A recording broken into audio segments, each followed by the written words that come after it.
Hello everyone, welcome back to Hindi Gyan e learning. अगर आप हमारे चैनल पर पहली बार आए हैं तो प्लीज़ इसे लाइक और सब्सक्राइब ज़रूर करिएगा। आज की वीडियो 9th स्टैंडर्ड हिंदी लोक भारती के दूसरी इकाई के लास्ट चैप्टर पे है, जो कि एक कविता है और प्रस्तुत कविता एक प्रेरणा गीत है जिसका नाम है स्वतंत्रता गान अर्थात आज़ादी का गीत।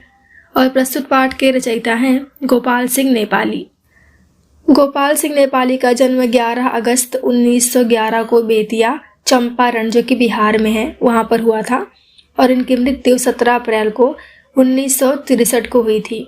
इनका मूल नाम यानी कि वास्तविक नाम गोपाल बहादुर सिंह है। ये हिंदी कविता के छायावधोत्तर काल के कवियों में महत्वपूर्ण स्थान रखते हैं। कविता के क्षेत्र में इन्होंने राष्ट्र प्रेम, प्राकृतिक प्रेम और मानवीय भावनाओं का सुंदर चित्रण किया है। जैसा कि मैंने आपको बताया कि प्रस्तुत पाठ एक प्रेरणा गीत है, लेकिन प्रेरणा गीत होता क्या है? प्रेरणा गीत वे गीत होते हैं जो हमारे दिलों में उतरकर हमारी जिंदगी को जूझने की शक्ति और आगे बढ़ने की प्रेरणा देते हैं। स्वतंत्रता गान यह एक प्रेरणा गीत है, यानी कि ये कविता पढ़ने के बाद आपको लाइफ के बारे में जो एक्सपीरियंस आने वाला है वो आपने पहले कभी नहीं जाना होगा।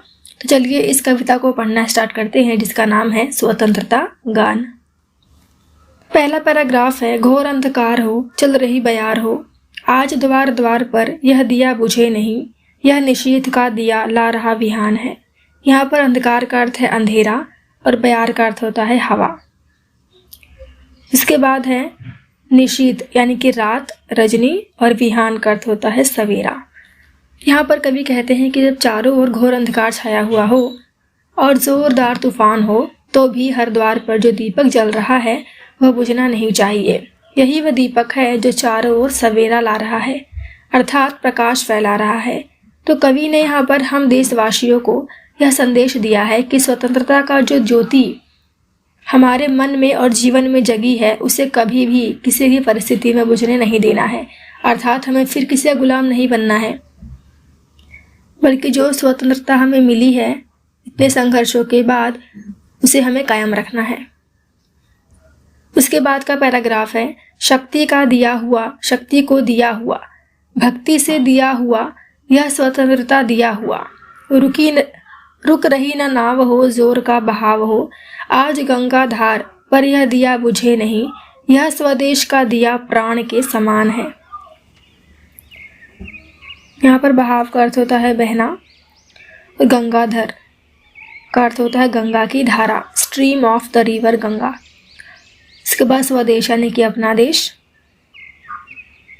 यहाँ पर कवि कहते हैं कि शक्ति अर्थात देश पर मर मिटने वालों ने यह स्वतंत्रता देश की शक्ति अर्थात वर्तमान पीढ़ी को बड़े ही प्रेम से दी है। यानी जिन लोगों ने इससे पहले संघर्ष किया वो किसके लिए किया है? अपने लिए तो नहीं किया, बल्कि आने वाली पीढ़ी के लिए किया है। वो पीढ़ी कौन है? आज की युवा पीढ़ी। तो उन लोगों ने हमें यह स्वतंत्रता बड़े ही प्रेम से दी है। गंगा की धाराओं पर जो नाव चल रही है वह तूफानों के बीच भी नहीं रुकनी चाहिए और न ही स्वदेश का दीपक बुझना चाहिए, क्योंकि यह प्राणों के समान है। यहाँ कवि ने कहा है कि जो स्वतंत्रता हमें मिली है वह स्वतंत्रता सेनानियों द्वारा अपनी युवा पीढ़ी को प्रेम और उम्मीदों के साथ सौंपी गई एक बड़ी जिम्मेदारी है। अर्थात हमने वही गलती कर दी जो पहले की गई थी, तो हम फिर से किसी न किसी के गुलाम बन जाएंगे। अर्थात जो हमें यह स्वतंत्रता मिली है, फ्रीडम मिली है, हमें उसे बहुत ही अच्छे से बरकरार रखना है। अगला पैराग्राफ है, यह अतीत कल्पना, यह विनीत प्रार्थना, यह पुनीत भावना, यह अनंत साधना, शांति हो अशांति हो, युद्ध संधि क्रांति हो, तीर पर कछार पर यह दिया बुझे नहीं, देश पर समाज पर ज्योति का वितान है।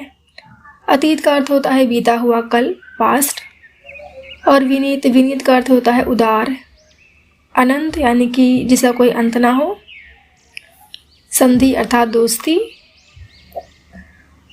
क्रांति का अर्थ होता है किसी बड़ी चीज के लिए संघर्ष करना ताकि उसमें चेंजेस आ जाए, और कछार का अर्थ होता है किनारा, वितान का अर्थ होता है आकाश, गगन।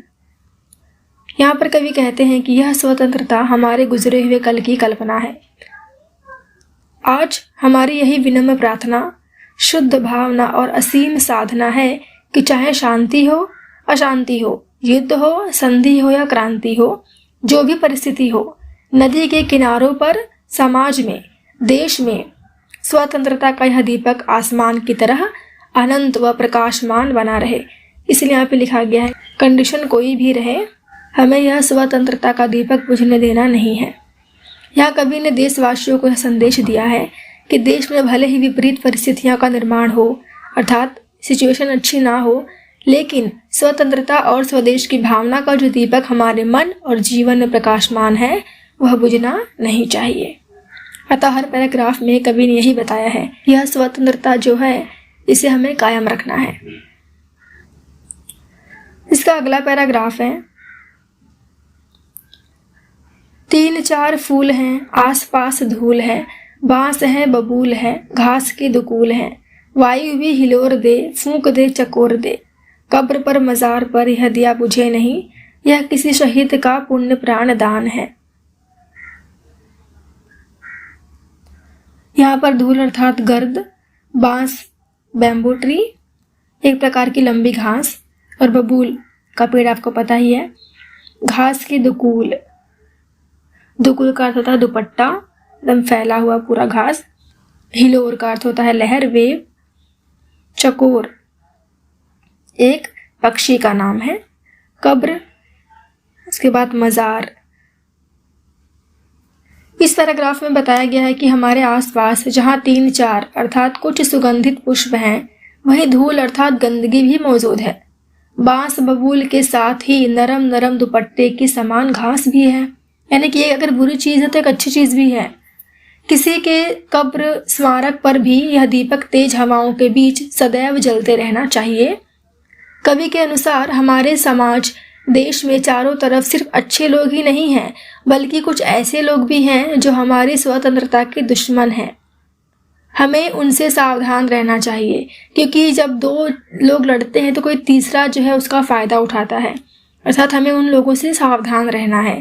प्रयास करना चाहिए कि देश प्रेमियों की शहादत से अर्थात शहीद होने से जो स्वतंत्रता का दीपक ज्योतिमान है वह हमेशा यूं ही जलता रहे। यानी जिन लोगों ने प्राण दे दिए हमारे देश को आज़ाद करने के लिए, हमें उससे कद्र करनी है। अंतिम पैराग्राफ है, झूम झूम बदलियां, चूम चूम बिजलियां, आंधियां उठा रही, हलचलें मचा रही, लड़ रहा स्वदेश हो, यातना विशेष हो, क्षुद्र जीत हार पर यह दिया बुझे नहीं, यह स्वतंत्र भावना का स्वतंत्र गान है। यहाँ पर बदलियां अर्थात बादल, और चूम चूम बिजलियां अर्थात जो चमकती हैं बिजलियां उसकी बात हो रही है। आंधियां अर्थात तेज हवाएं, स्वदेश यानी कि अपना देश, यातना अर्थात अत्याचार, क्षुद्र यानी कि छोटी। यहाँ पर कवि कहते हैं कि आसमान में घने बादल छाए हो, बिजलियां कड़क रही हो, आंधियां चल रही हो और चारों तरफ हाहाकार मचा हो। देखिए हलचल अर्थात हाहाकार मचा हो। हमारे देश में युद्ध चल रहा हो, बड़ी से बड़ी तकलीफ का सामना करना पड़े और चाहे जितनी बार हार अथवा जीत मिले, हमें उसकी परवाह किए बगैर स्वतंत्रता के इस दीपक को बुझने नहीं देना है। यही स्वतंत्रता की भावना है और स्वतंत्र गान है अर्थात गीत है। कवि कहना चाहते हैं कि स्वतंत्रता की राह में आगे ढेरों मुसीबतों का सामना करना पड़ सकता है। कई बार हमारे देश व देशवासियों को असहनीय कष्ट से गुजरना पड़ सकता है, लेकिन उस कष्ट की चिंता किए बगैर हमें अपने भीतर स्वदेश और स्वतंत्रता के दीपक को जलाए रखना होगा। इसका एग्जाम्पल है कि कई बार हमारे देश में किसी बाहरी चीज़ को लेके रोक लग जाती है, तो उस समय हमें कुछ मुसीबतों का सामना करना पड़ता है, लेकिन बाद में सब कुछ नॉर्मल हो जाता है।